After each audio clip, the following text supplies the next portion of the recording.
यदि हमारे आसपास कोई बुरी ऊर्जा ना है और यदि लक्ष्मी जी की कृपा सच्ची में हम पे है, तो जब तक हमारी पूजा समाप्त होगी ना कान्हा, तब तक इस केले के आगे का भाग अपने आप दब जाएगा।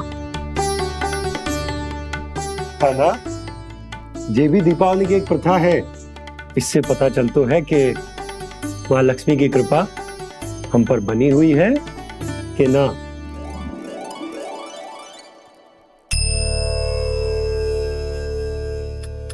हे लक्ष्मी मैया, हम सबकी पूजा स्वीकार करो, आप हमें आशीर्वाद दो।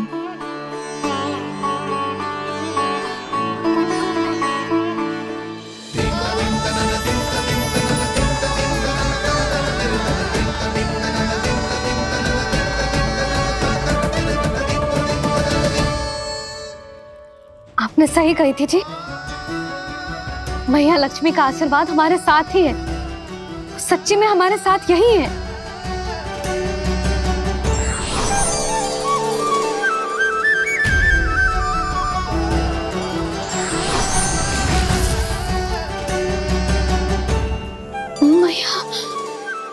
मैया लक्ष्मी ने साक्षात दर्शन दिए जी हमें।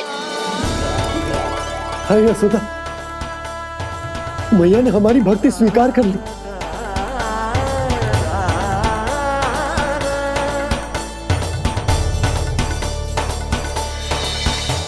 आजा नन्ना, यहाँ बैठ, पूजा आरंभ कर दे। आजा।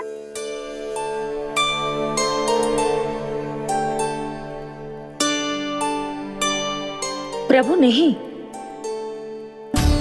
प्रभु क्या कर रहे हैं आप? कोई उपाय निकालिए, मैं आपसे अपनी पूजा नहीं करवा सकती। मैं मानती हूँ कि आप मानव रूप में हैं, पर फिर भी आप हैं तो मेरे स्वामी श्री नारायण के स्वरूप ही। आपसे पूजा करवाकर मैं उल्टी गंगा नहीं बहा सकती। जिन मैया की बात आप नहीं टाल पाए देवी, उनकी आज्ञा का पालन मैं ना करूं, ये कैसे संभव है?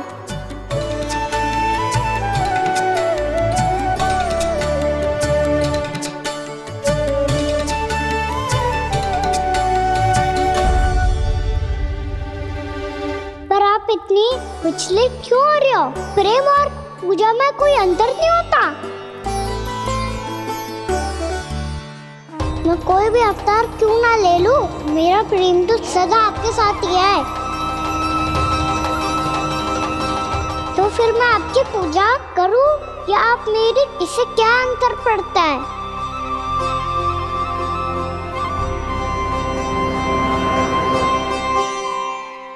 तोड़ जगत की परिपाटी और छोड़ पुरुष अभिमान,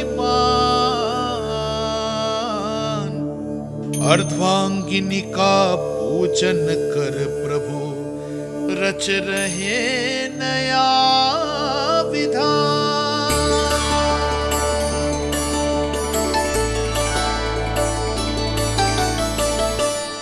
इस अवतार में मुझे आपका साथ कब मिलेगा प्रभु?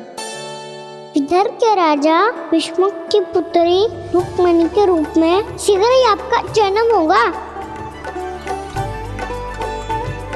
हमारे मिलन के लिए आपको थोड़ी लंबी प्रतीक्षा करनी होगी देवी,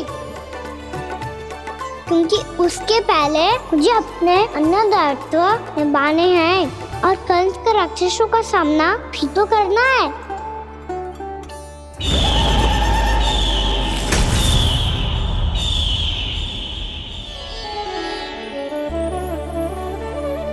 बोलो लक्ष्मी मैया की जय। सच्ची में आज बहुत ही शुभ दिन। और तब उसे उस सर्प योनि से मुक्ति मिल गई और वो मानव योनि को प्राप्त हुआ।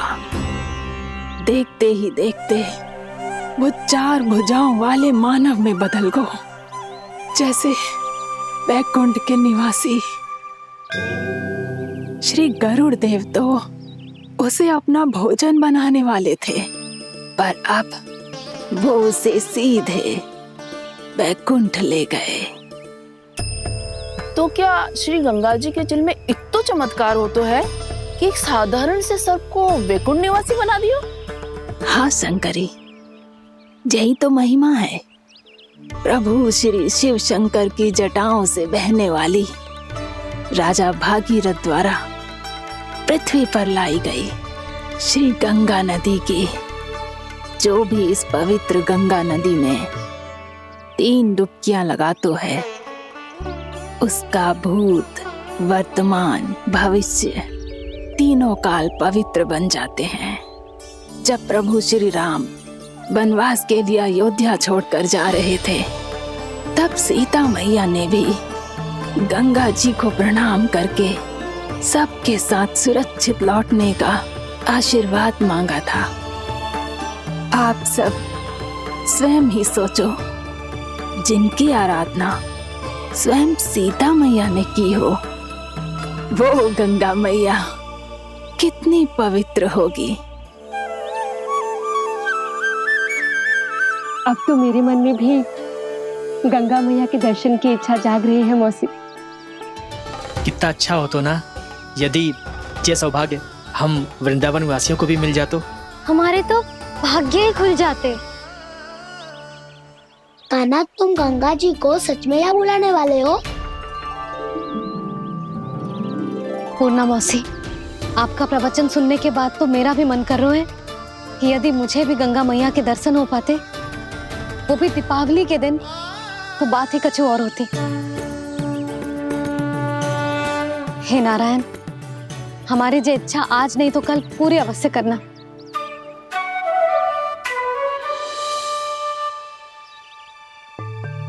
यदि आप सब लोग इतना ही उत्साहित हैं गंगा जी के दर्शन के लिए, तो मैं तीर्थ यात्रा की तैयारी करवाता हूँ।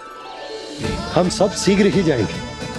बोलो गंगा मैया की, बोलो गंगा मैया की।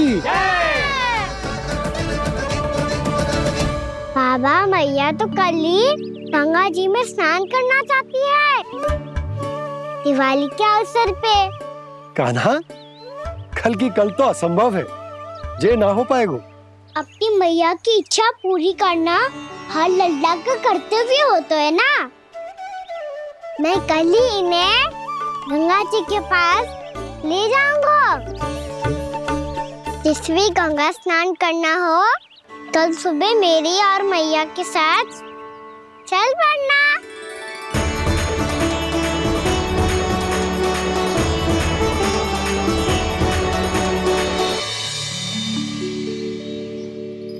चलो ना मैया, विलम्ब हो रहा है। फिर मुझे गाचारण के लिए भी तो जाना है। कान्हा, जिसे तू गंगा जी समझ रहे हो, वो जमुना जी हैं। मुझे पता है मैया, यमुना जी उधर है और गंगा जी वहाँ पर्वत के पीछे। कान्हा, वहाँ कोई नदी ना है। आप आओ तो सही, मैं लेकर चल रहा हूँ। शीघ्र चलो मैया। बाबा, गंगा जी प्रतीक्षा कर रही है। कान्हा,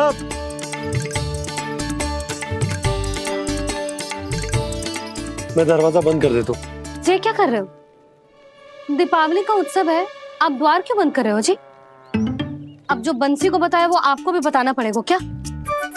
दीपावली के दिन कोई द्वार बंद कर तो है, लक्ष्मी जी कैसे प्रवेश करेंगी? और उनके स्वागत के लिए जो इतना सब करो है मैंने, उसका क्या अर्थ रह जाएगा? समृद्धि की देवी का आशीर्वाद चाहिए कि ना? समझ गई यशोदा, चले।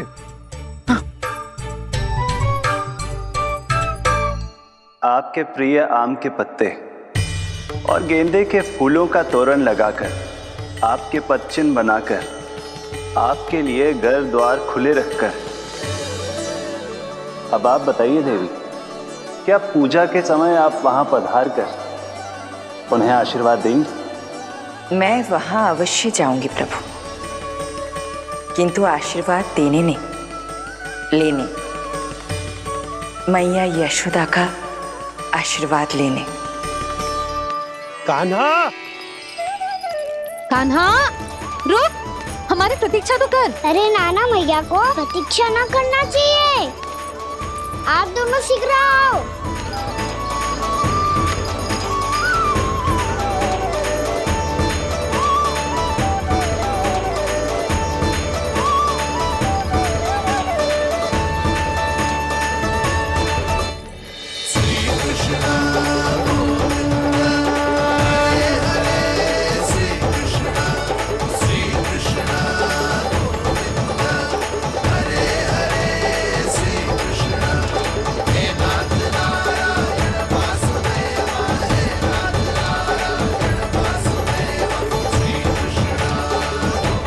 कान्हा, जिस ओर जा रहे हैं वहां कोई नदी ना है, केवल पर्वत है।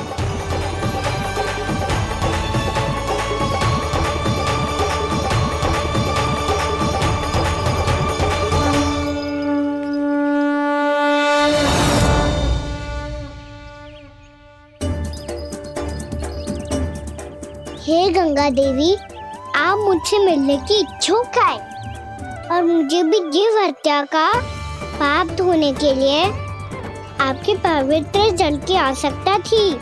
इससे अतिरिक्त मेरे मैया बाबा और सभी वृंदावन वासी भी आपके दर्शन पाने के लिए आतुर है।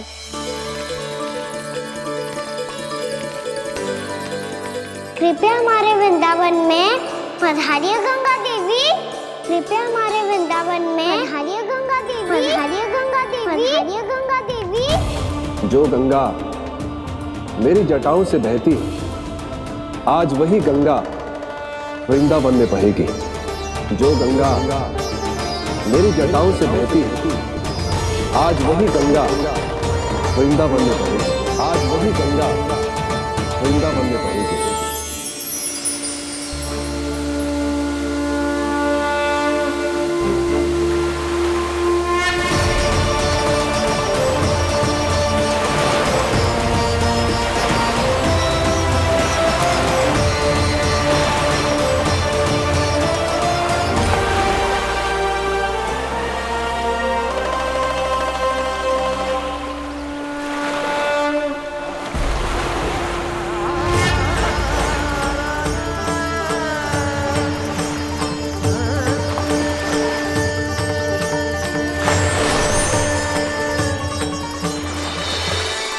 प्रणाम प्रभु, आपने मुझे यहाँ आमंत्रित किया, अपने परम पवित्र रूप के दर्शन दिए। आपको बहुत बहुत धन्यवाद प्रभु। देवी गंगा के इस रूप को मेरे सखा श्री कृष्ण ने अपनी कल्पना अपने मन से उत्पन्न किया है। इसीलिए आज से इसे मानसी गंगा के रूप में जाना जाएगा। इसे मानसी गंगा के रूप में जाना जाएगा। वृंदावन में आपका स्वागत है मानसी गंगा। नहीं देवी, मुझे प्रणाम मत कीजिए। आपको तो मुझे आशीर्वाद देना है, नहीं तो मैया के सामने मेरा पेट खुल जाएगा।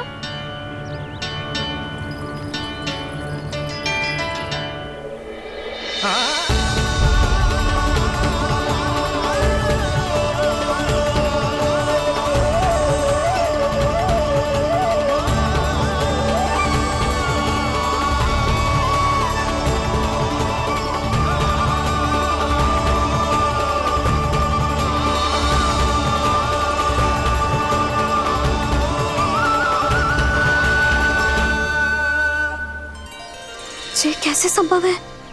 श्री नारायण चाहे तो सब कुछ संभव है। प्रभु की इच्छा के अनुसार मैं गंगा आज से मानसी गंगा के रूप में यही बहूंगी, ताकि सारे वृंदावन धाम के वासियों को मेरे जल में स्नान करने का फल मिल सके।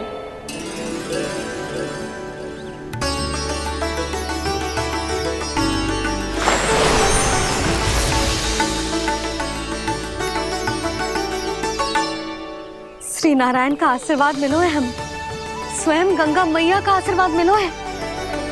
चलो सब गंगा मैया का आशीर्वाद ले लेते हैं, अपने पाप धो लेते हैं, पवित्र हो जाते हैं।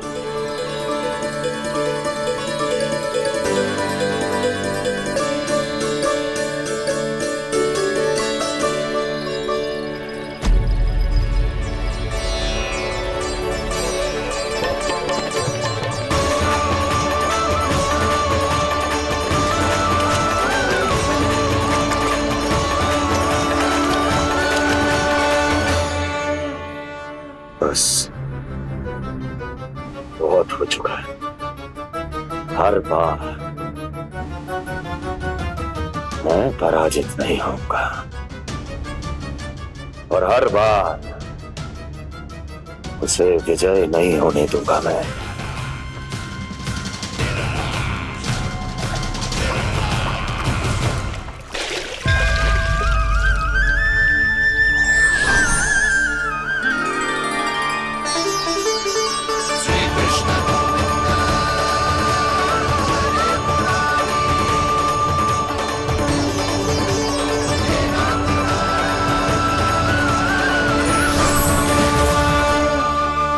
दीपावली के शुभ अवसर पे प्रभु श्री राम के दर्शन हो गए मुझे। मैं धन्य हो गई प्रभु।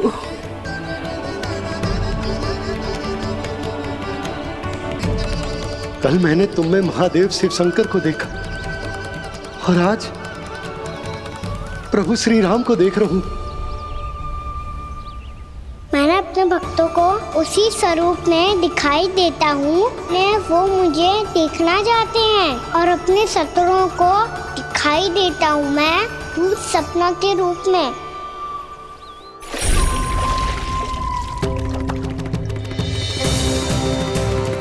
उस विष्णु अवतार को अपने मार्ग से हटाने के लिए कुछ भी कर सकता हूं मैं, कुछ भी। उसके लिए चाहे मुझे अपने घोर शत्रुओं से मित्रता भी क्यों ना करनी पड़े, किंतु उस विष्णु अवतार का वध करने के लिए कुछ भी करूंगा मैं।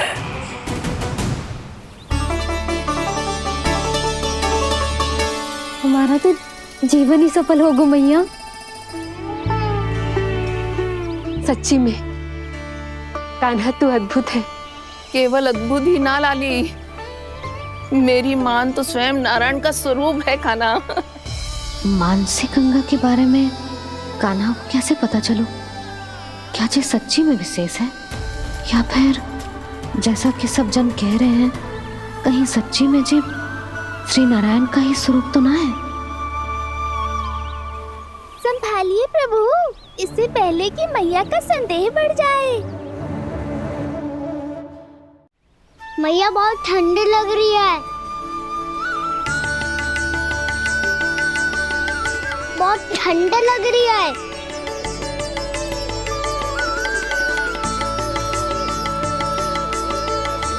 वो क्षण में ठीक हो जाएगा लल्ला। हो मेरा लल्ला। मैया गंगा जी का जल जितना शुद्ध है उतना ही ठंडा ही है। कितना भोला भाला है मेरा कान्हा। और सब कह रही हैं कि ये श्री नारायण का स्वरूप है। जे गोपियां भी ना कछु भी बोल देती हैं और मैं भी व्यर्थ में इनकी बातों में आके कछु भी सोचने लगती हूँ।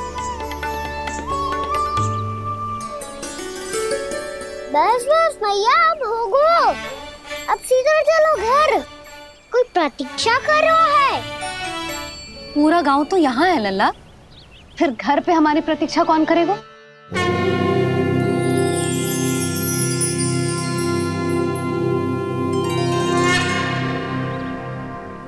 बोल ना, कौन प्रतीक्षा कर रहा है? वही जिनके लिए आप द्वार खुला छोड़ के आए हो। मैया लक्ष्मी।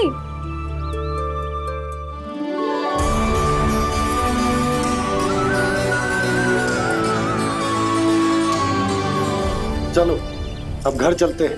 लक्ष्मी पूजन की तैयारी भी करनी है। वृंदावन की हमारी पहली दीपावली है। समृद्धि की देवी का स्वागत इस प्रकार करेंगे कि सदा के लिए यहीं बस जाए,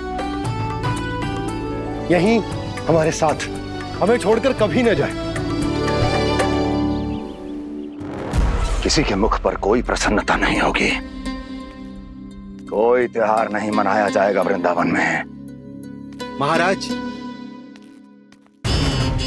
आपके आदेश के अनुसार मैंने संदेश पहुंचा दिया है। पर वो आपका शत्रु है महाराज, वो यहाँ क्यों आएगा? वो आएगा प्राप्ति, अवश्य आएगा। भले ही मुझसे मित्रता करने नहीं, मेरे दुख में सम्मिलित होने नहीं, परंतु मेरी पराजय का उपहास उड़ाने आएगा वो। इस अवसर को अपने हाथों से जाने नहीं देगा वो। वकासुर।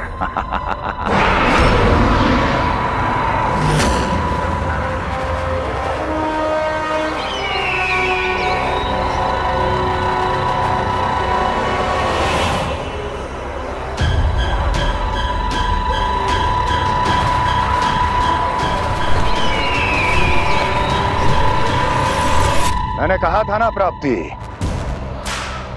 वो अवश्य आएगा, मेरी पराजय का उपहास उड़ाने आएगा। आ गया वो।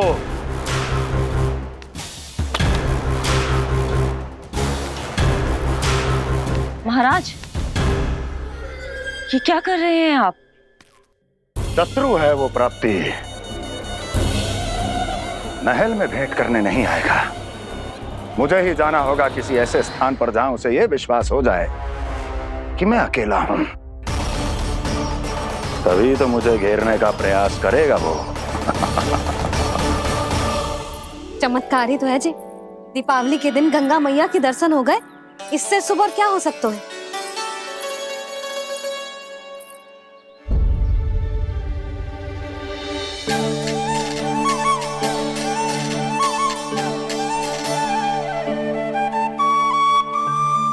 पक्षन,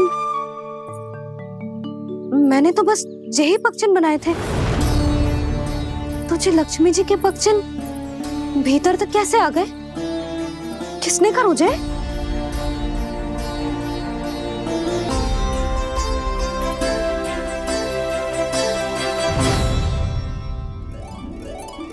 इसका अर्थ तो ये है ना कि लक्ष्मी जी सच्ची में हमारे घर पधारी है।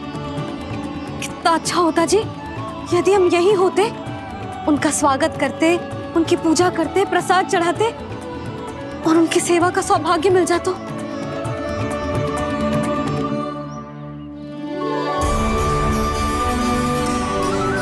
वो तो अभी भी मिल सकते हैं मैया, लक्ष्मी देवी सामने ही तो है।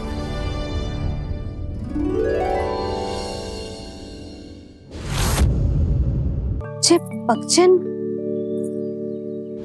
मैंने तो बस यही पक्षन बनाए थे, तुझे लक्ष्मी जी के पक्षन भीतर तक कैसे आ गए? किसने कर मुझे? इसका अर्थ तो ये है ना कि लक्ष्मी जी सच्ची में हमारे घर पधारी है।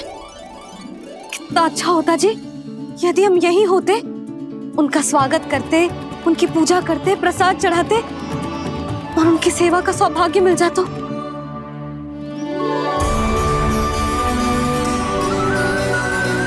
वो तो अभी भी मिल सकते हैं मैया, लक्ष्मी देवी सामने ही तो है।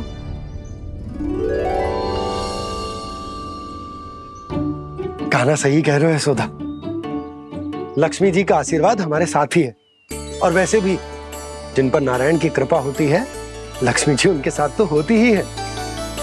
पर मैं कैसे संतोष करूं? मेरा मन हो रहा है कि कैसे भी मुझे उनके साक्षात दर्शन मिल जाते।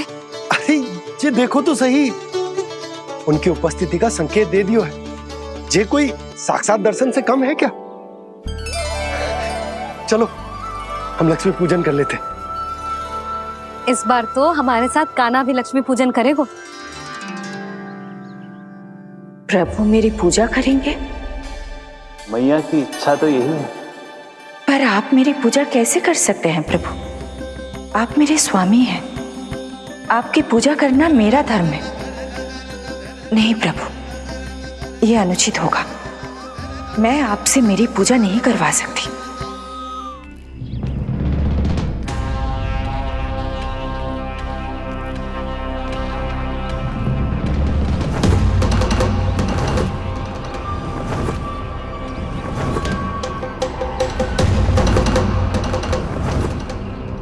बस करो बकासुर, बहुत हुआ ये लुका छिपी का खेल।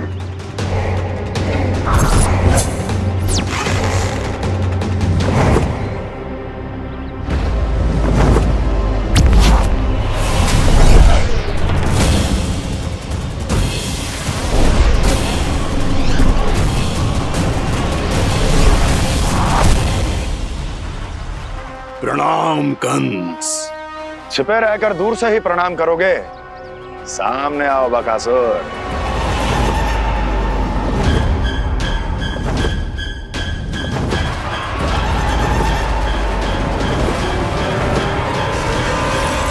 चेतावनी को प्रणाम समझने की भूल केवल तुम ही कर सकते हो कंस।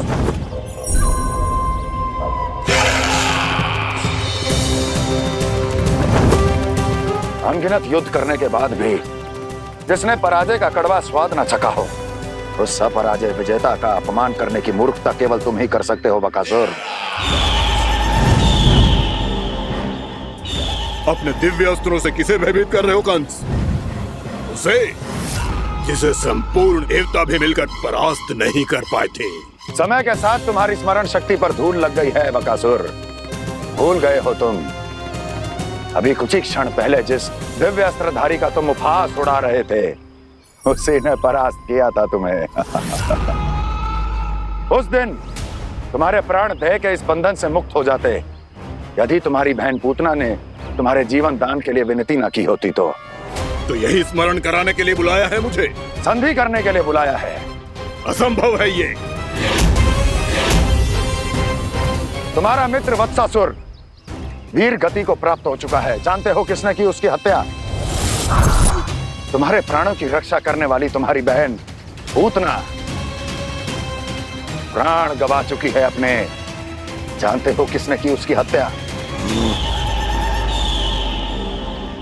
इसने मारा मेरी बहन को, इसने मारा मेरे मित्रों को, इसने बुलाई है अपनी मृत्यु। उसी ने जो मेरा भी शत्रु है, इसीलिए बुलाया है तुम्हें यहाँ पर संधि करने के लिए, प्रतिशोध का एक अवसर देने के लिए। तुम नाम बताओ उसका कंस। उस दुष्ट को कच्चा ही निगल जाऊंगा मैं। बोलो कौन है वो? एक बालक है, कृष्ण। किंतु वो एक विष्णु अवतार है बकासुर। किसी का भी अवतार क्यों ना हो, इसी क्षण से मैं हूं उसके काल का अवतार। तुम केवल इतना बताओ कि कहां मिलेगा वो? वृंदावन।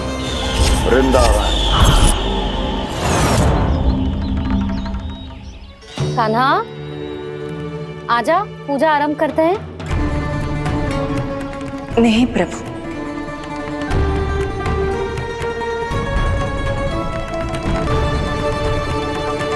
क्या सोच रहे हो लल्ला? आजा।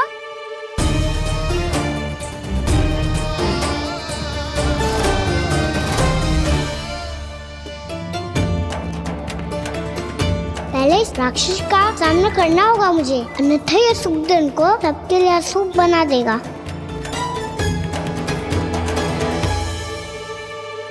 मैया, लक्ष्मण जी की पूजा से पहले सारे घर में दिए जलाकर उनका स्वागत करना चाहिए ना? कितना सयाना होगा मेरा लल्ला। चलो जी, दिए जलाएं। आजा। प्रभु, मैं कुछ नहीं जानती। कोई भी योजना बनाइए, कोई उपाय निकालिए, पर आप मैया को मनाइए। आप मेरी पूजा नहीं कर सकते, ये शोभा नहीं देगा।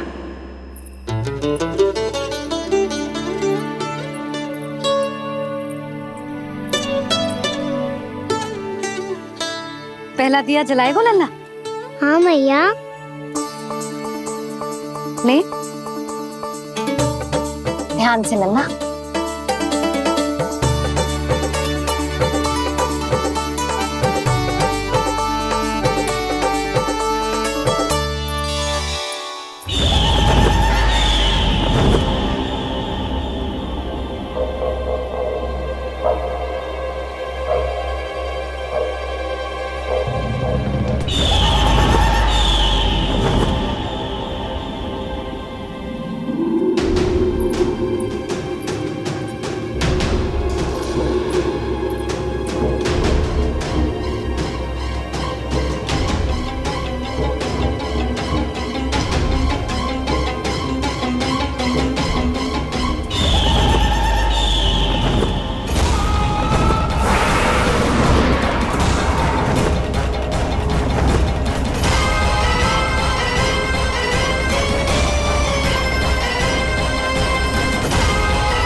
जे श्वेत रंग का आकाश में क्या गया?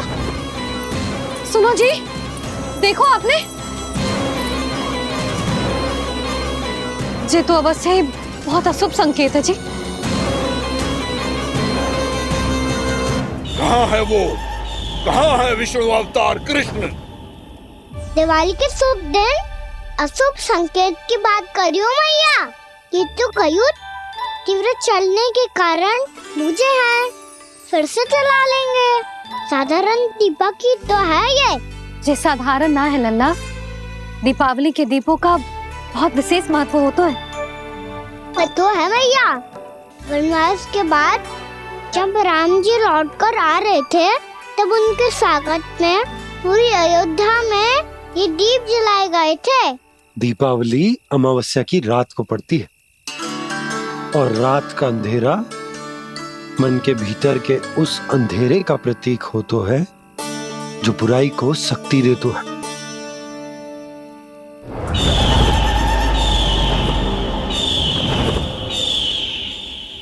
जे दीपक का तेल है ना, जे मन के विकारों का प्रतीक है, और जे बाती प्रतीक है हमारी आत्मा का। जब अमावस्या की अंधेरी रात में हम जो दीपक जलाते हैं ना, उसका अर्थ जे हो तो है, तो जे बाती अर्थात कि हमारी आत्मा भक्ति के ताप में तप कर इस तेल अर्थात हमारे मन के विकारों को जला देती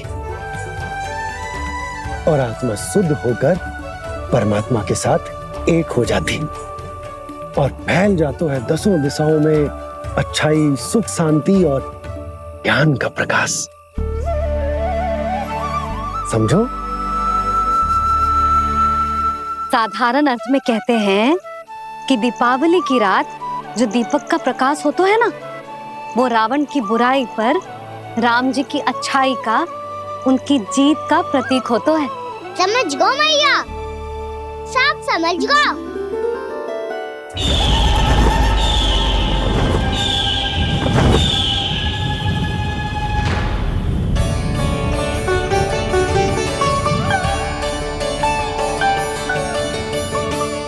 आज हम ये सारे दीपक जलाएंगे बाबा, और इसके प्रकाश के कारण कोई भी विकार, कोई भी बुराई वृंदावन में प्रवेश ना कर पाएगी, वृंदावन में प्रवेश ना कर पाएगी।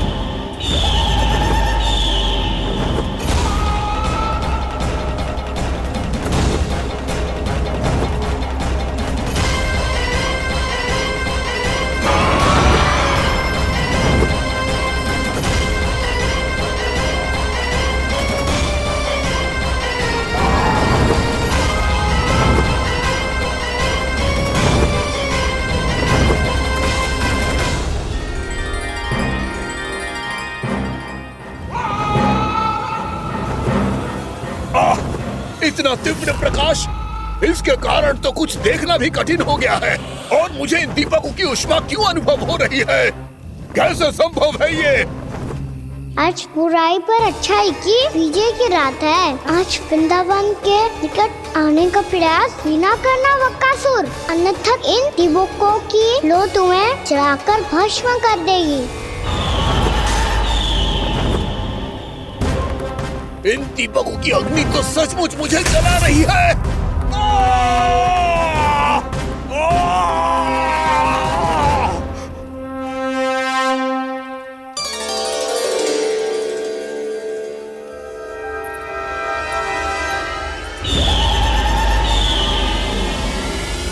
सारे देवता भी मिलकर मुझे नहीं रोक पाए थे। इन नन्हे दीपकों में इतना सामर्थ्य कहां जो मेरे पांव को बांध पाए।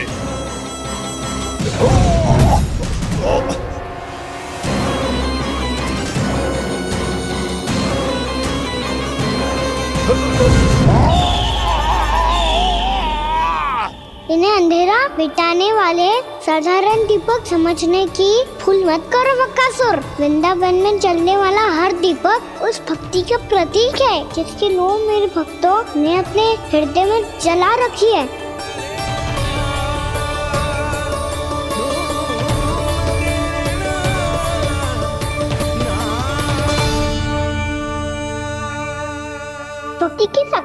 जाओगे तो रावण को भी हारना पड़ा था बकासुर। फिर तुम्हारा तो अस्तित्व क्या है? तो फिर अब मैं भी देखता हूँ ये दीपक कब तक तेरे वृंदावन को मुझसे बचाते हैं। जैसे ये सारे दीपक बुझ गए थे और चारों ओर अंधेरा छा गया था, मुझे लग रहा है अवश्य ही कोई बुरी ऊर्जा है हमारे आसपास।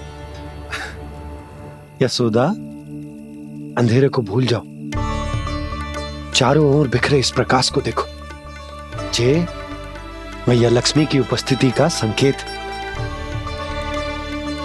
उनका आशीर्वाद हमारे साथ है।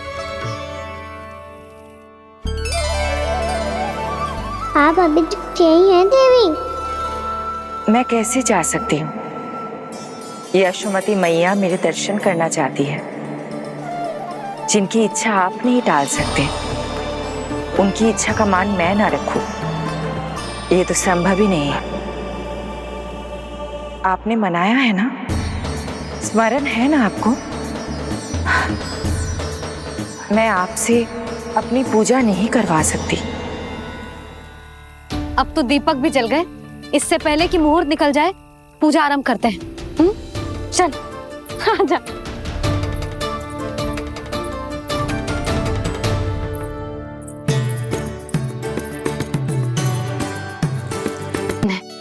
हाँ यशोदा, मुझे भी अब विश्वास हो गया कि अब से सुख और समृद्धि ही हमारे वृंदावन का भाग्य बनेगी।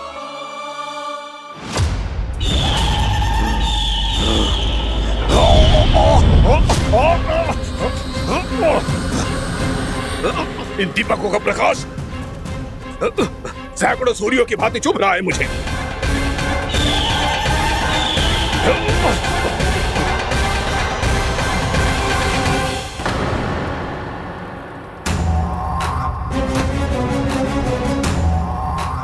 मैं भी बकासुर हूं, हार मानना तो मैंने सीखा ही नहीं। इसी वन में घात लगाकर बैठा रहूंगा।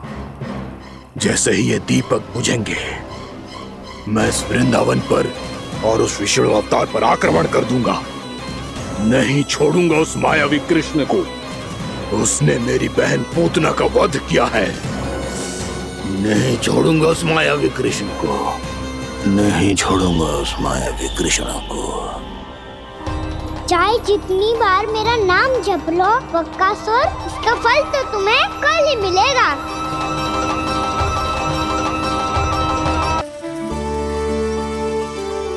अरे इसी क्षण कार्य आरंभ करना आवश्यक ना है, कुछ खा तो लो। ना ना, अभी बिल्कुल भूख ना है।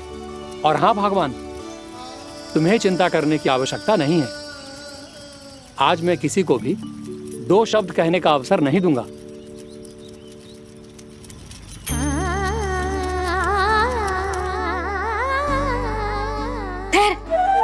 मैं तेरे लिए मट्ठा लेके आती हूँ। व्रत के बाद पीने से पेट ठंडा रहता है। रुक।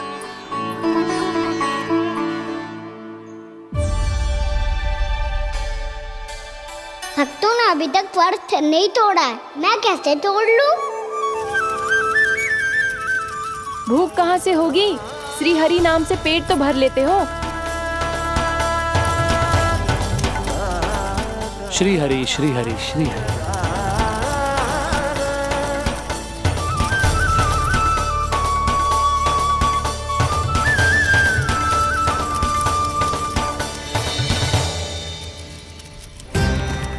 हरि हरि प्रभु हरि, हरि हरि प्रभु हरि, हरि हरि प्रभु हरि, हरि हरि प्रभु हरि। कल से अन्न का एक दाना ना गो है पेट में। अब क्या व्रत तुड़वाने भी आपके प्रभु ही आएंगे? अब क्या व्रत तुड़वाने भी आपके प्रभु ही आएंगे? मैया,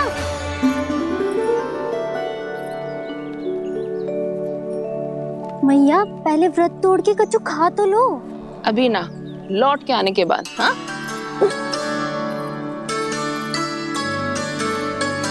बलराम, ठहरो पुत्र, पहले कुछ खा लो। व्रत तोड़ना आवश्यक होता है। मैया ने एकादशी का महत्व बताया। लगता है मुझे सबको द्वादशी पर व्रत तोड़ने समाप्त करने का महत्व बताना होगा। हरि हरि हरि हरि हरि मेरे हरि।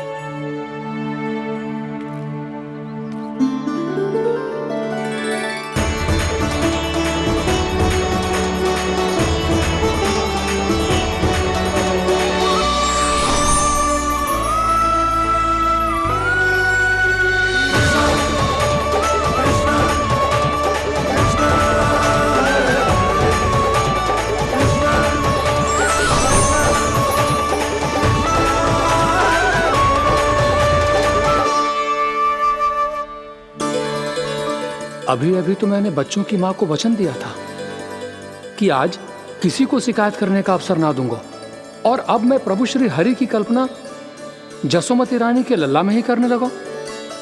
ना ना, ये ठीक ना है।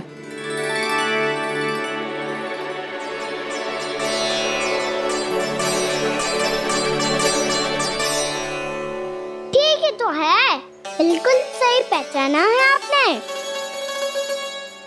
बड़े तो बड़े, अब तो बालक भी हमारा उपहास उड़ाने लगे।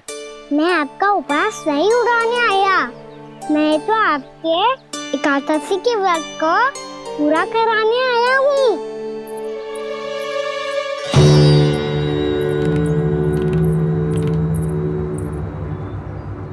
कान्हा,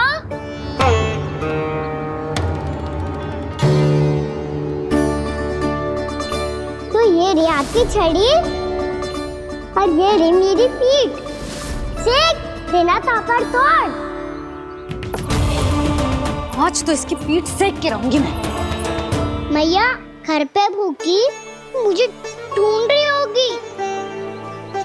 लो, आज द्वादशी के दिन पहले प्रहर में भोजन करके अपना एकादशी का व्रत पूरा करो आप। धन्यवाद राजकुमार, पर अभी हमें भूख नहीं है। बहुत सारा काम पड़ा है, और अभी थोड़ी ही देर में शंकरी बहन भी अपनी मटकी लेने आती होंगी।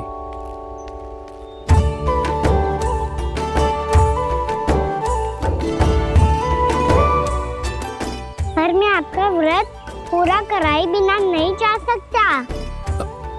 भला क्यों? भक्त भूखा रहे और भगवान खा ले, ऐसा हो सकता है भला?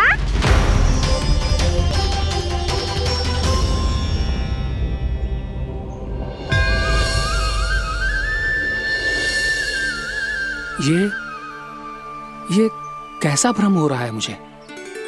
मुझे लगता है अपना काम करना चाहिए। द्वादशी के पहले प्रहर में व्रत पूरा करना बहुत आवश्यक होता है, ना तो एकादशी का व्रत भी पूरा ना माना जाता। इतनी सारी ज्ञान की बातें तुम्हें कैसे पता है लल्ला?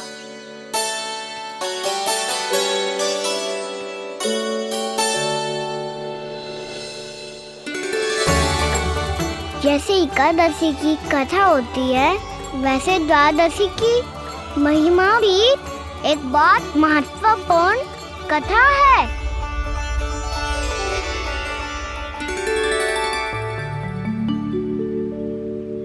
कैसी कथा?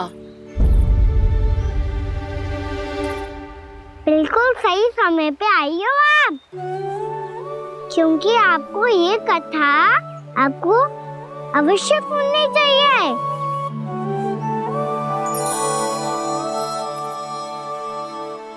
मुझे क्यों? पहले सुन तो लिया, फिर स्वयं ही पता चल जाएगा। बहुत समय पहले एक राजा हुआ करते थे, राजा अम्बरीश। भगवान श्री हरि के बहुत बड़े भक्त थे। ओम नमो नारायणाय। ओम नमो नारायणाय।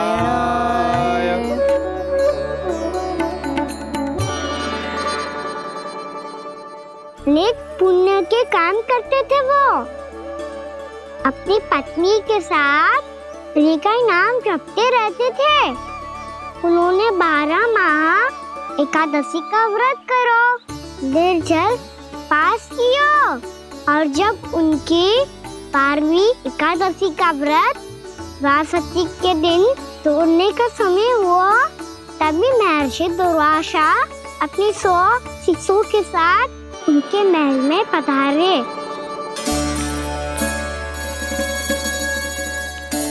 प्रणाम स्वीकार करें महर्षि।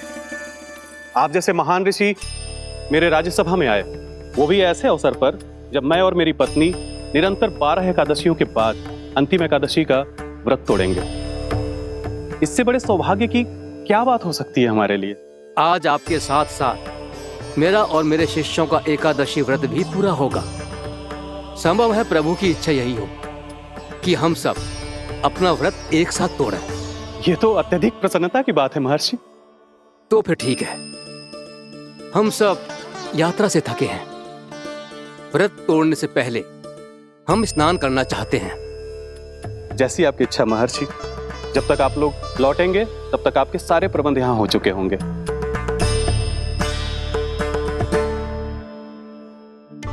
महर्षि दुर्वासा स्नान करने गए थे, पर उन्हें लौटने में विलंब हो रहा था, और इधर द्वादशी पर व्रत पूरा करने का मुहूर्त बीता जा रहा था। महाराज अमरेश बड़ी विरगता के साथ महर्षि दुर्वासा के लौटने की प्रतीक्षा कर रहे थे। महाराज, व्रत तोड़ने का मुहूर्त बीता जा रहा है, बस कुछ ही समय बचा है। महर्षि और उनके शिष्यों को लौटने में न जाने कितना समय लग जाएगा। मेरा सुझाव है कि आप मुहूर्त समाप्त होने से पहले व्रत अवश्य तोड़ लें। गुरुदेव, हमने महर्षि दुर्वासा को वचन दिया है कि जब तक वो लौटेंगे नहीं तब तक हम व्रत नहीं तोड़ेंगे। इसीलिए मैं उनके लौटने के बाद ही भोजन ग्रहण करूंगा। पर महाराज, मुहूर्त यदि बीत गया और समय रहते हुए नहीं आए तो महाराज आपका व्रत पूरा नहीं होगा। महाराज, आपको उसका फल नहीं मिलेगा। महाराज, 12 एकादशियों का व्रत व्यर्थ चला जाएगा।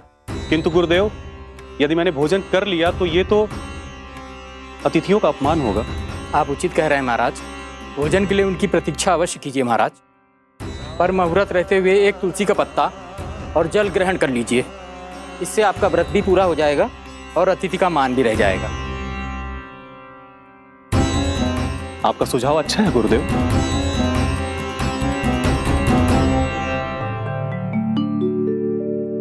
जैसे ही महाराज ने तुलसी का पत्ता खाया, वैसे ही महर्षि दुर्वासा लौट आए। महाराज,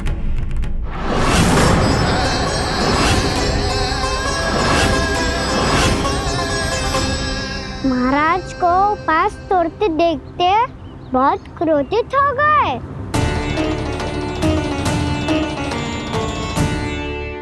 बहुत बड़े भक्त हैं आप, परंतु आप ये नहीं जानते अपने अतिथियों के साथ कैसा व्यवहार करना चाहिए। आपने हमें साथ भोजन करने का वचन दिया था, पर अपना व्रत क्यों तोड़ा आपने? महर्षि, मैंने भोजन नहीं ग्रहण किया। कहीं मुहूर्त न निकल जाए इस कारण मैंने एक तुलसी का पत्ता ग्रहण कर लिया। 56 भोग खाया हो या एक पत्ता, अपना व्रत तोड़कर अतिथियों का अपमान किया है, मेरा अपमान किया है। अब आपको दंड भोगना होगा ताकि आप सीख पाएं कि अतिथियों के साथ कैसा व्यवहार होना चाहिए। महर्षि, आप जो भी दंड मुझे देंगे मुझे स्वीकार है, किंतु आप क्रोधित मत होइए। क्रोध का कारण आपने दिया है महाराज। एक महर्षि का अपमान करके राक्षसी प्रवृत्ति का परिचय दिया है आपने। इसीलिए अब एक राक्षसी आपको दंड देगी।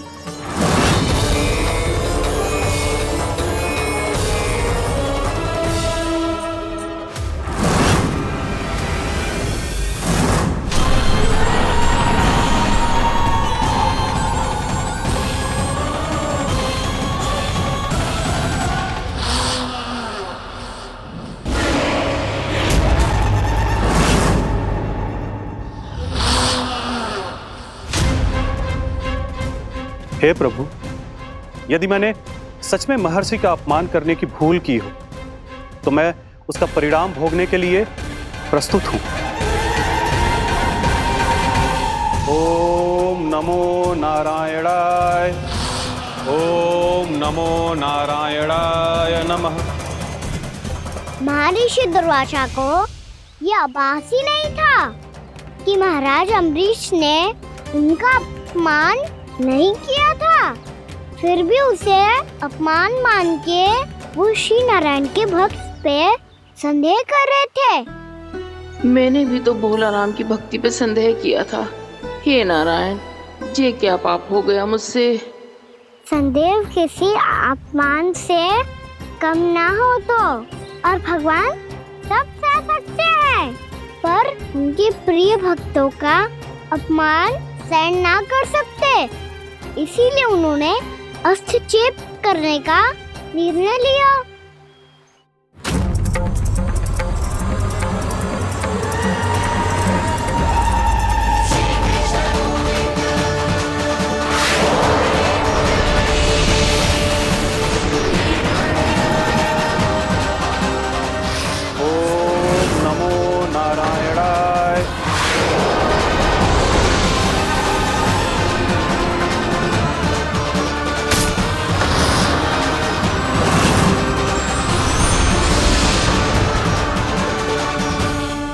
और फिर भगवान का वो सुदर्शन चक्र महर्षि दुर्वासा के पीछे पड़ गया।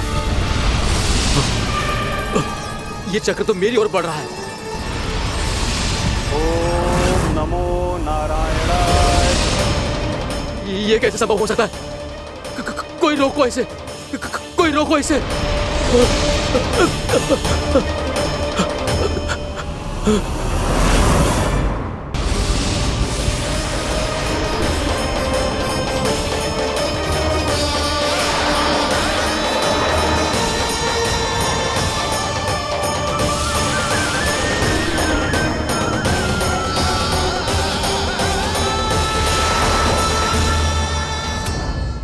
चक्र से अपने प्राण कैसे तैसे बचाते बचाते महर्षि दुर्वासा ब्रह्मलोक जा पहुँचे। ब्रह्मदेव रक्षा कीजिए, ब्रह्मदेव सहायता कीजिए, मुझे बचाइए ब्रह्मदेव, रक्षा कीजिए। ये सुदर्शन चक्र मेरे प्राणों के पीछे पड़ गया है, मुझे बचाइए ब्रह्मदेव, मुझे बचाइए। महर्षि, मैं चाहकर भी आपकी सहायता नहीं कर सकता। ऐसी स्थिति में यदि कोई कुछ कर सकते हैं तो वो हैं सुदर्शन चक्र के स्वामी विष्णु, क्योंकि सृष्टि में केवल वही है जो इसे नियंत्रित कर सकते हैं। वो ही इसे वापस लौटने का आदेश देकर आपके प्राणों पर छाए हुए संकट को दूर कर सकते हैं। किंतु हां, मैं सुदर्शन चक्र से इतना अवश्य कहूंगा कि जब तक आप विष्णु लोक में पहुंच नहीं जाते, वो आपको किसी भी प्रकार की हानि ना पहुंचाए। आपका बहुत बहुत धन्यवाद, आपकी सदा ही जय हो।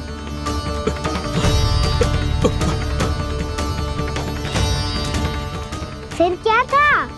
भागते भागते महर्षि दुर्वासा सीधे भगवान श्री हरि के शरण में बैकुंठ पहुंच गए। त्राहिमाम प्रभु, त्राहिमाम, मुझे बचाइए, मेरी सहायता कीजिए प्रभु, मेरी सहायता कीजिए। मैं आपके इस चक्र और ऊर्जा से नहीं भाग सकता प्रभु, कृपया करके अपने सुदर्शन को रोकिए, इसे वापस लीजिए प्रभु।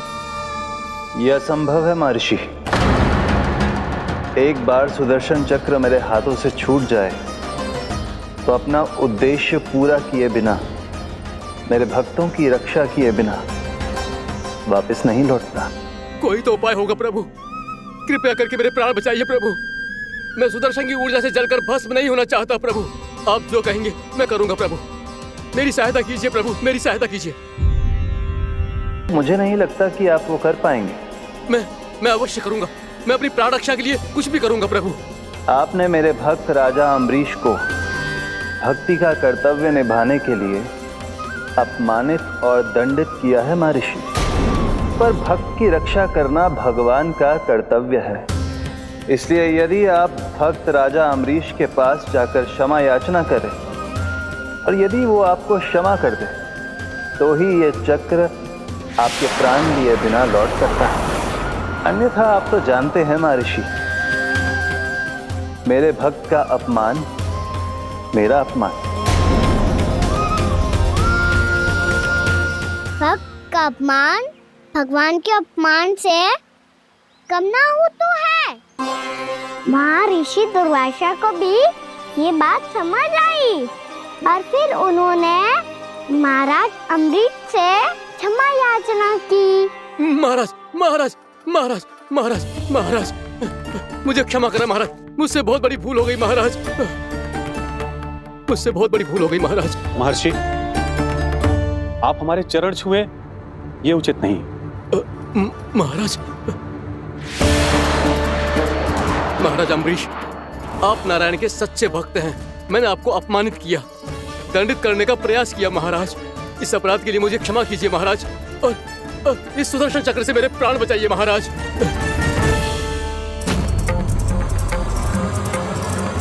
हे महान सुदर्शन, यदि महर्षि के लिए मेरे हृदय में अभी भी वही सम्मान और प्रेम हो जो इनके प्रथम आगमन पे था, तो कृपया आप अपने धाम वापस लौट जाइए।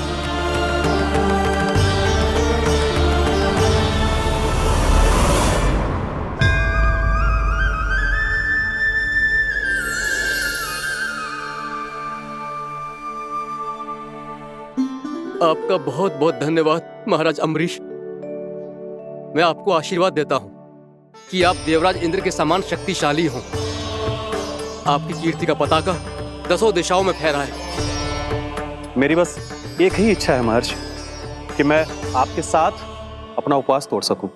अवश्य महाराज, हम सब भोजन आपके साथ करेंगे और अपने आप को नारायण की सेवा में अर्पित करके व्रत को पूरा करेंगे, क्योंकि आज जो यहाँ हुआ है उससे सिद्ध हो चुका है कि एकादशी व्रत का फल द्वादशी की सुबह भोजन करने से ही प्राप्त होता है। इस कथा से हमें पता चलता है कि सभी को द्वादशी के सुबह भर पेट भोजन करके एकादशी का व्रत पूरा करना चाहिए। और दूसरी बात, भगवान की सच्ची भक्ति अपमान कभी ना करना चाहिए। उनके साथ सदैव प्रेम से व्यवहार करना चाहिए। यही भगवान को सबसे अधिक प्रिय है। भैया भोला राम, मैंने भी श्री हरि पे तुम्हारे विश्वास का उपहास उड़ाया था, मुझे क्षमा कर दो। ना ना, आप क्षमा मांगकर मुझे लज्जित मत करो, आप तो मेरी बहन जैसी हैं। जब महर्षि दुर्वासा जैसे महान ऋषि को भी प्रभु के भक्त से क्षमा मांगनी पड़ी, तो मैं तो बहुत ही तुच्छ हूँ। मुझे आपकी किसी भी बात का बुरा ना लगा। पर पता है प्रभु को कौन सी बात सब भूला रखता है? कौन सी बात? जब उनका भक्त भूखा रहे, समय पे अपना व्रत पूरा ना करे। और जैसा कि आप सभी ने अभी कथा से सीखो है, एकादशी के व्रत को द्वादशी की सुबह अवश्य पूरा करना चाहिए। अब आप जाओ, अपना व्रत पूरा करो।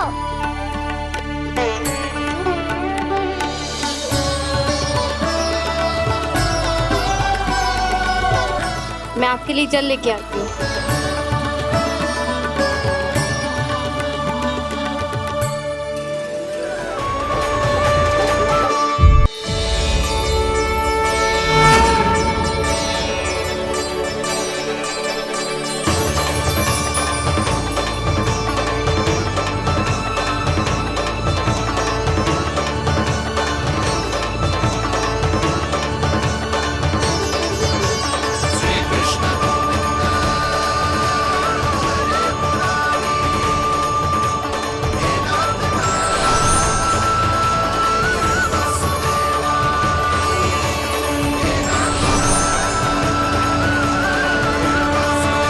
कुछ वरन आया हुआ मसूर।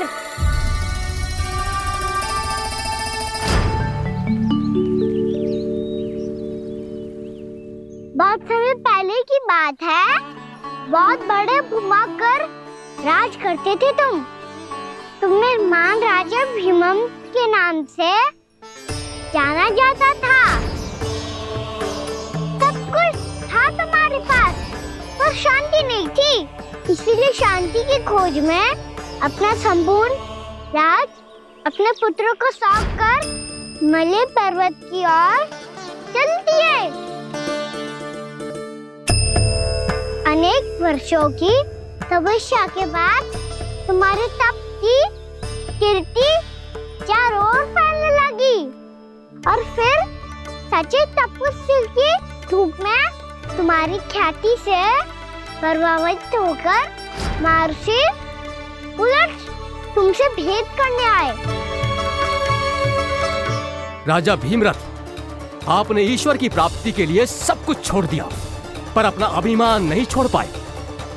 इसीलिए मेरे आगमन पर सम्मान के साथ खड़ा होना तो दूर, मेरा अभिवादन भी नहीं किया। अभिमान तपस्वी का गुण नहीं होता है राजन, अभिमान राक्षसी गुण है। इसलिए मैं आपको श्राप देता हूँ कि आप अगले जन्म में एक राक्षस के रूप में जन्म लेंगे, एक राक्षस के रूप में जन्म लेंगे।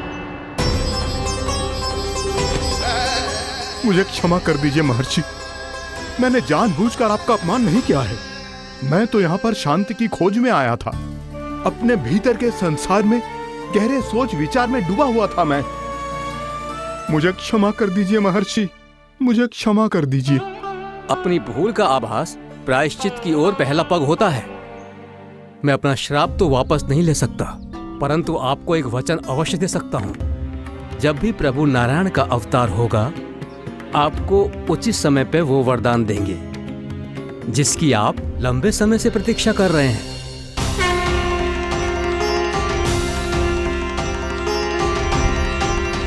प्रभु, आपने मेरी आंखें खोल दी।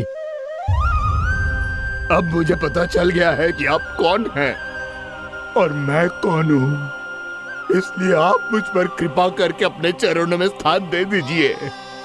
मुझे वो शांति प्रदान कीजिए जिसकी खोज में मैं वर्षों से भटक रहा हूँ। शांति तो मोक्ष में ही है, इसीलिए मैं तुम्हें मोक्ष का वरदान देता हूँ।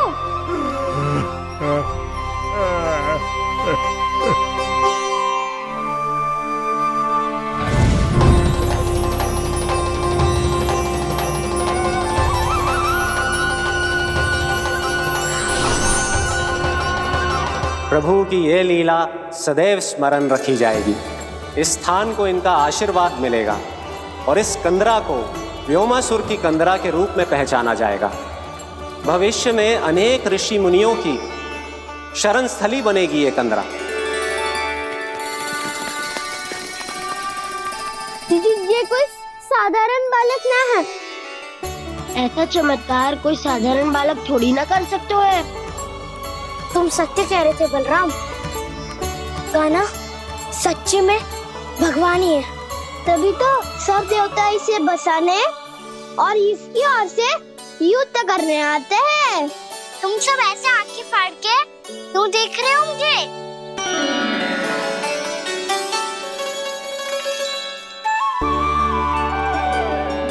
बलराम, तुम बलवान हो और कान्हा भगवान है। दूर दूर तक कोई दिखाई न दे रहा है, ना जाने किस हाल में होंगे बालक। कहीं हम ही तो मार्ग ना भटक गए शीघ्रता के चक्कर में। अब तो एक पग भी ना चलो जा रहे हो। जल, किसी के पास जल है क्या? कंठ तो मेरा भी सूख रहा है मौसी। भाभी, निकट ही जमुना जी है, कहूँ तो वहाँ से जल ले आओ। मैं भी जा रही हूँ भाभी, एक से भले दो। हाँ चल, शीघ्रता से आओ। हाँ।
जानकी, जानकी, क्या होगा इसे? देखो ना जी, अब छलिया की सूचना मिलते ही हम सब बालकों को ढूंढने चली गई और ढूंढते ढूंढते सबको बहुत प्यास लगी आई जी। तो जानकी जमुना जी की नदी से जल लेने गई और उसने जमुना जी का पानी पिया और उसकी जेदशा हो गई। बालक कहाँ है? वो ठीक तो है ना? ऊपर से सब ठीक है पर भीतर से बहुत भयभीत है सब। जानकी तो बिल्कुल नीली पड़ गया है। लग तो है विष फैल गया है इसका पूरे तन में। मथुरा के सर्वश्रेष्ठ विदेह जी को बुलाए गए हैं उसके उपचार के लिए। जैसे ही इसने जल को मुंह से लगाया, ये गिर पड़ी। चटपटाने का अवसर भी ना मिलो। हाँ वैद्य जी, और निकटी मृत पशु भी पड़े हुए थे। हाँ, मैंने भी अस्थियां देखी थी। इसका तो यही अर्थ हो सकता है कि समस्या वहाँ के जल में ही हो। वैद्य जी, आप रोगी की नाड़ी पे ध्यान दो ना। जे गोपिया क्या कह रही है उसे सुनने की आवश्यकता ना है। जब तक विष के कारण का पता नहीं चल जाता, हम उपचार कैसे कर सकते हैं रानी जी? वैद्य जी, वो निकट ही यमुना जी में एक विशेष क्षेत्र है। ये सब उसी के जल की बात कर रहे हैं। तब तो ऐसा भी हो सकता है कि किसी विषैले सर्प के काटने का प्रभाव हो। पर सर्प के काटने का चिन्ह ना है उसके तन पे।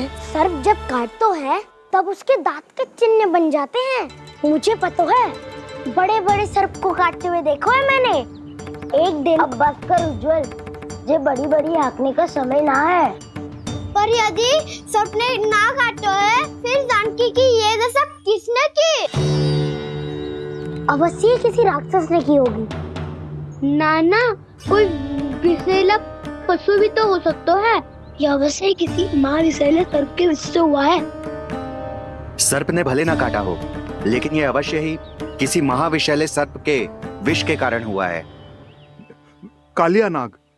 कालिया नाग?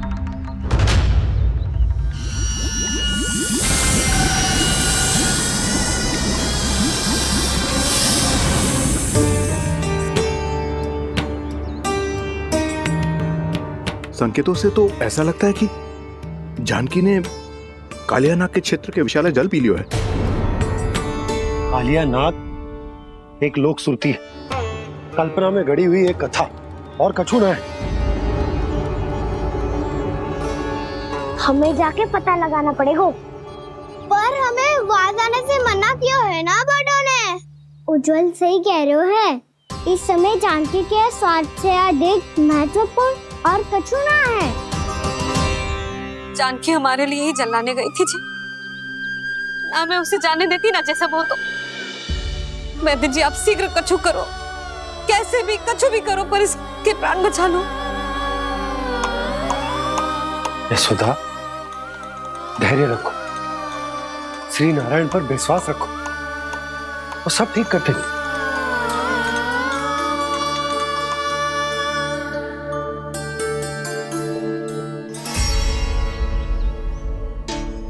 विष की काट की मेरे पास जितनी जड़ी बूटी थी, मैंने सब अर्क बना के पिला दी, पर इसकी दशा में अभी तक कोई सुधार नहीं दिख रहा है। यह अंतिम जड़ी बूटी है। अगर इससे भी चमत्कार नहीं हुआ तो फिर जो नारायण की इच्छा।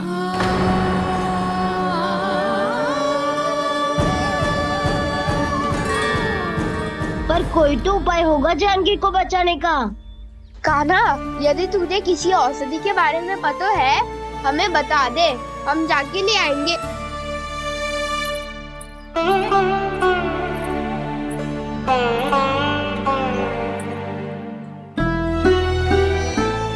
हे नारायण, हे प्रभु, मेरी जानकी के प्राण बचा ले प्रभु। क्या तो मैं अपने आप को कभी क्षमा न कर पाऊंगी। ये सारी मेरे ही कारण बनाई थी। उसकी रक्षा करो प्रभु, मेरी पुकार सुनो। कान्हा, तूने हमें वकासुर से बचाया था ना? और वकासुर से भी तो, और छलिया से भी तो तूने ही बचाया था ना हमें। क्या ऐसा कोई उपाय ना है जानकी को बचाने का? धनवंतरी,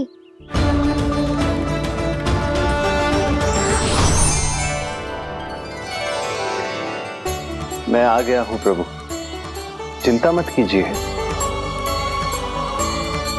आपके आदेश का पालन अवश्य होगा। यशोदा मैया,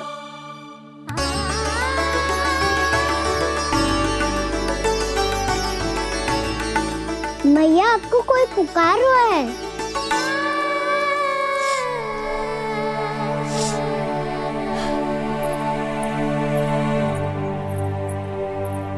चिंता मत करो मैया, अब धनवंतरी जी आ गए हैं, वो सब संभाल लेंगे।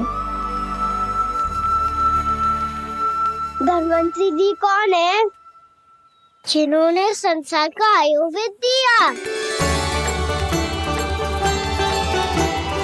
आरोग्य के देवता, वे श्री नारायण के अवतार।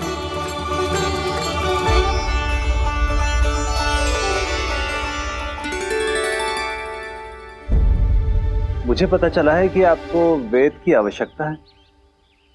हाँ हाँ, भीतर आइए। आइए आइए बैठे जी। जी रहे।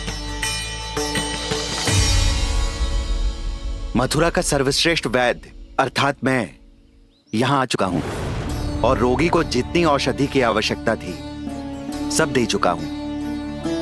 निश्चित रूप से आपने विष की काट के लिए बहुत ही उत्तम अर्क तैयार किया है, इसीलिए किसी और वैद्य की आवश्यकता नहीं है।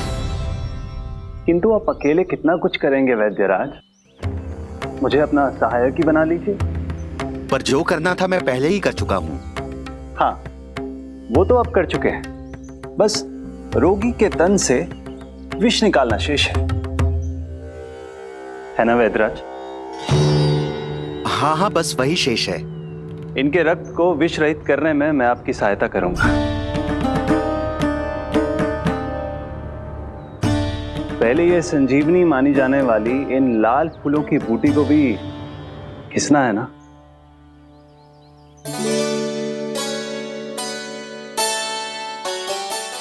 हाँ हाँ, तुम सही कह रहे हो, इसे अच्छे से घिसो।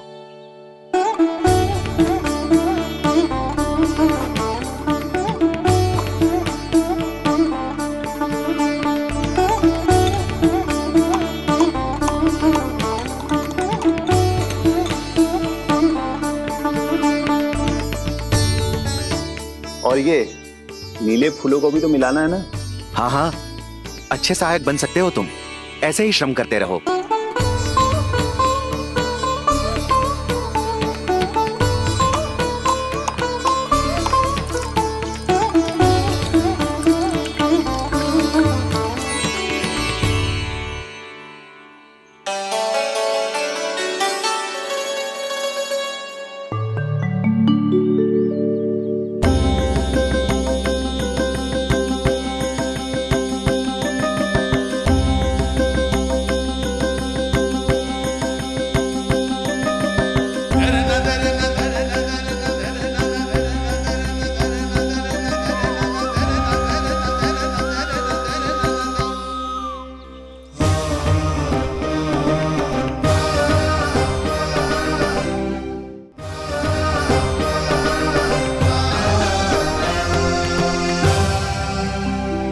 जानकी स्वस्थ हो जाएगी ना धनवंतरी जी? धनवंतरी?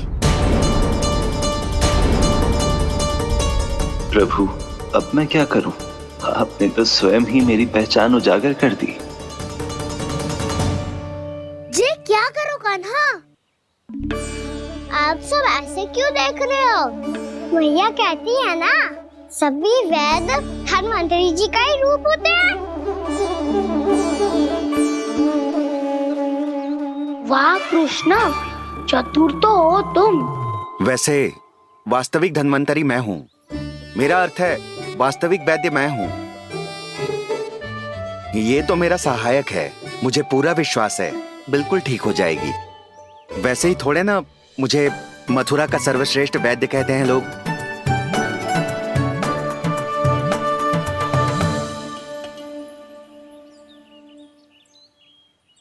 जसोदा भाभी,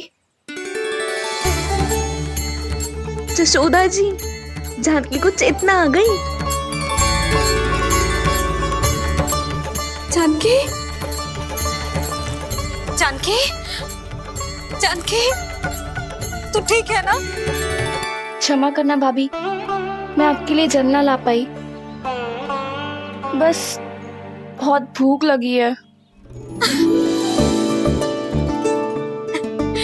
मैं अभी कुछ लाती हूँ। जानकी, माखन खाओगी?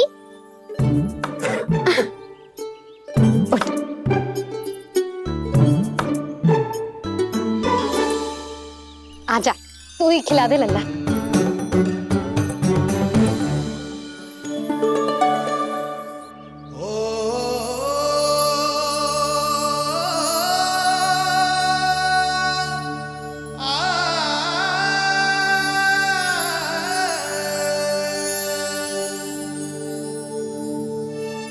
तुम सब मेरे लल्ला को माखन चोर कहती हो ना?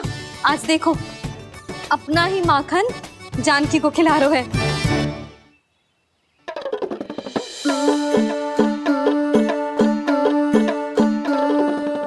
थोड़ा और विश्राम कर लो। सदैव तुम हम सबकी सेवा करती हो, आज मैं तुम्हारी सेवा करूंगा। जानकी की जिद दशा तब हुई जब जय यशोदा काकी की सेवा कर रही थी, और अब देखो स्वयं भगवान ही इसकी सेवा कर रहे हैं। जानते हो इससे क्या सिद्ध होता है? जो भी यशोदा मैया की पूजा करेगा, अर्थात अपने माता पिता की सेवा करेगा, उनके साथ सम्मान से व्यवहार करेगा, ईश्वर स्वयं उसका ध्यान रखेंगे। कभी धन्वंतरी के रूप में तो कभी स्वयं कान्हा के रूप में।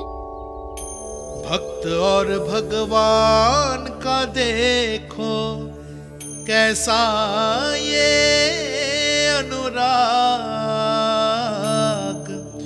स्वयं करे सेवा प्रभु, अद्भुत गोपी का भाग्य। प्रभु इन सब पृथ्वीवासियों से कितना घुल मिल गए हैं। ना तो ये प्रभु को भगवान मानते हैं और ना ही प्रभु अपने आप को इनसे सर्वश्रेष्ठ समझते हैं। अपने आचरण से ये सिद्ध कर रहे हैं कि ये सभी में हैं और सभी इनका ही अंश है।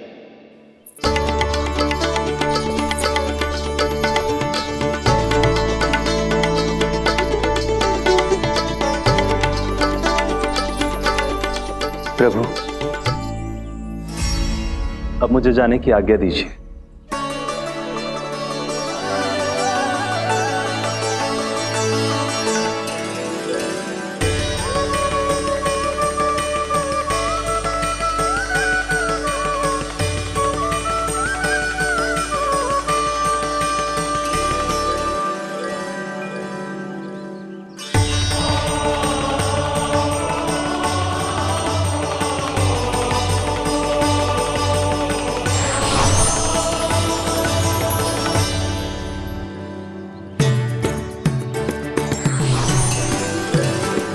कान्हा ने तो सच्ची में धन्वंतरी जी को बुला लिया था।